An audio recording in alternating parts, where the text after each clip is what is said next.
کلمہ طیبہ لا الہ الا اللہ محمد الرسول صلی اللہ علیہ وآلہ وسلم کی 7 شرطوں میں سے 5ویں شرط ہے الانقیاد۔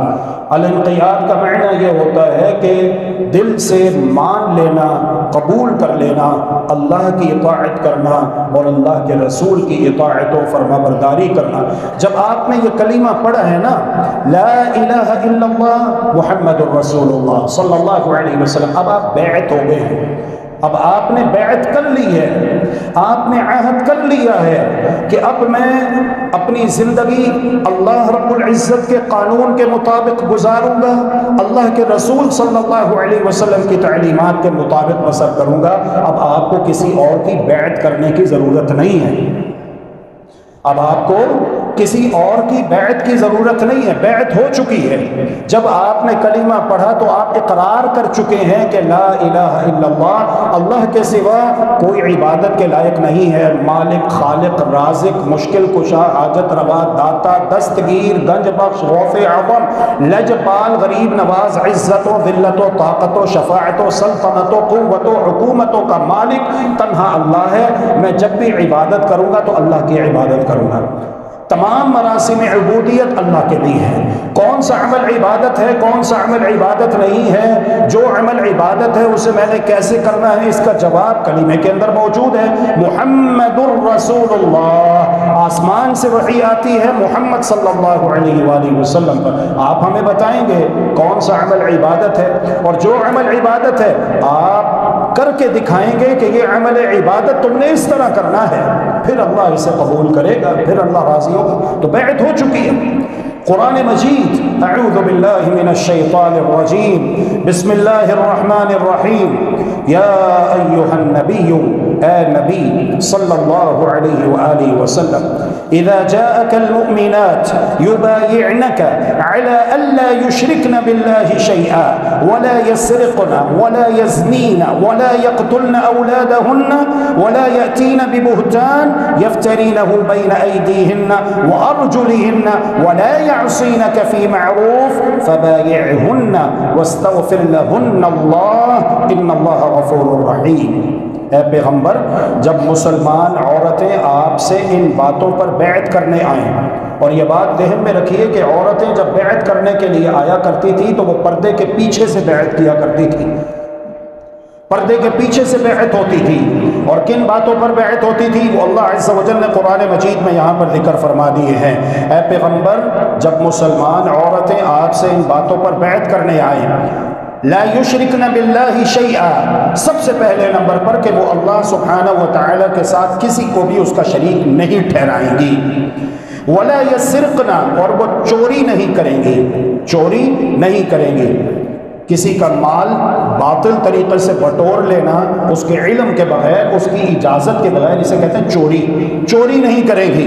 ولا یزنین، زنا نہیں کریں گی، بدکاری نہیں کریں گی۔ ولا یقتلن اولادہن، ولا یقتلن اولادہن، اور نہ ہی وہ اپنی اولاد کو قتل کریں گی۔ ولا یأتین ببہتان، اور کوئی ایسا بہتان نہیں باندھیں گی، یفترینہ بین ایدیہن وارجلہن، جو وہ خود اپنے ہاتھوں پیروں کے سامنے گڑ لیں۔ ولا یعصینک فی معروف، اور کسی نیک کام میں آپ کی نافرمانی نہیں کریں گی۔ فبایعہن، تو آپ ان سے بیعت کر لیا کریں۔ واستغفر لہن اللہ، اور ان کے لیے اللہ سے مغفرت طلب کریں۔ ان اللہ غفور الرحیم، بلا شبہ اللہ سبحانہ و تعالی غفور الرحیم ہے۔ تو بیعت ہو چکی ہے۔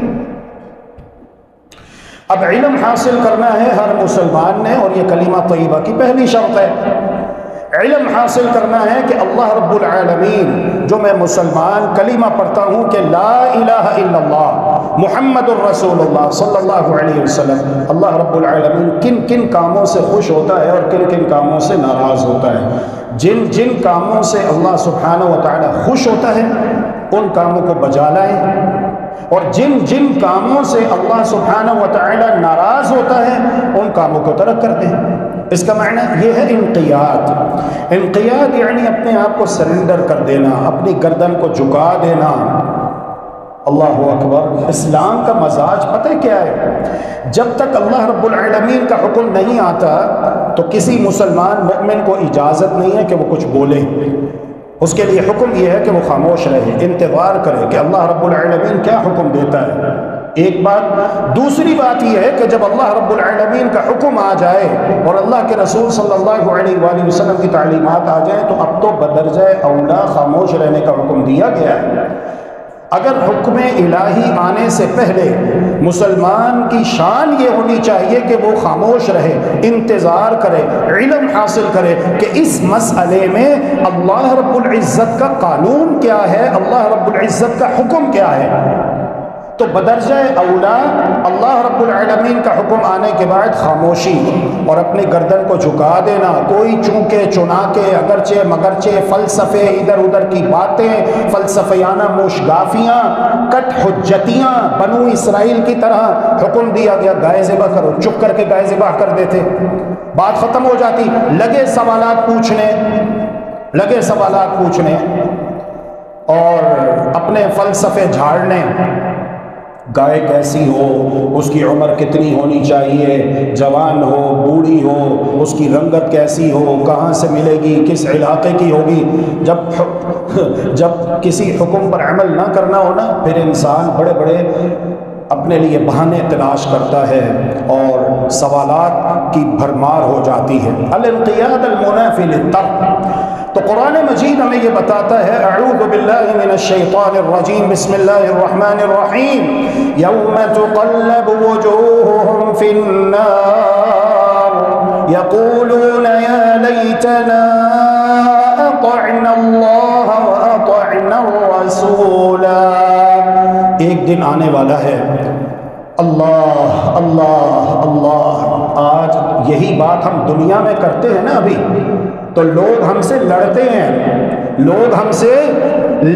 ہیں، بھیڑتے ہیں، ناراض ہوتے ہیں، خفا ہوتے ہیں، برا مناتے ہیں، لیکن اگر یہ توبہ نہیں کرتے تو قیامت کے دن جو آج ہم قرآن مجید کی روشنی میں انہیں کہتے ہیں اور جس کی وجہ سے یہ ہم سے ناراض ہوتے ہیں، اللہ کی قسم قیامت کے دن پھر یہ خود اپنے بارے میں یہی کچھ کہیں گے۔ اور وہ کیا ہے؟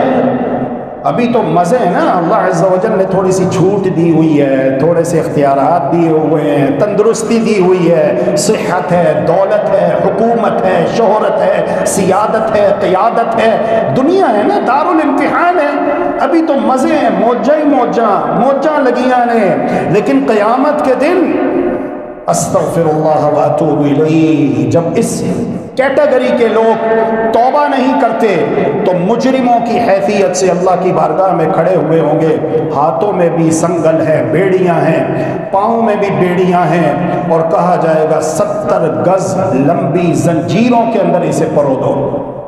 آج تو ہتھکڑی لگائی جاتی ہے نا، اتنی سی ہتھکڑی ہوتی ہے، ہاتھ باندھ دیے جاتے ہیں بس، اور پاؤں میں بیڑیاں ڈال دی جاتی ہیں، اور کیا کر لیں گے، اس سے زیادہ کیا کر سکتے ہیں دنیا والے، لیکن وہاں پر فرشتے قابو کریں گے، اور 70 گز لمبی زنجیروں کے اندر جب اسے جکڑ دیا جائے گا اور مار پڑے گی نا، اور استغفر اللہ واتوب الیہ، اللہ عز و جل کہنے والے اور تمام سننے والوں میں سے کسی کو بھی ان میں سے نہ کرے، پھر یوم تقلب وجوہہم فی النار،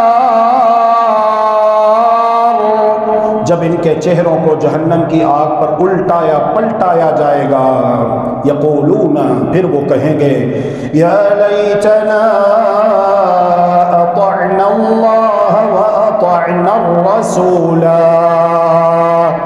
ہائے کاش ہم اللہ کی اطاعت کر لیتے، اللہ کے رسول کی اطاعت کر لیتے۔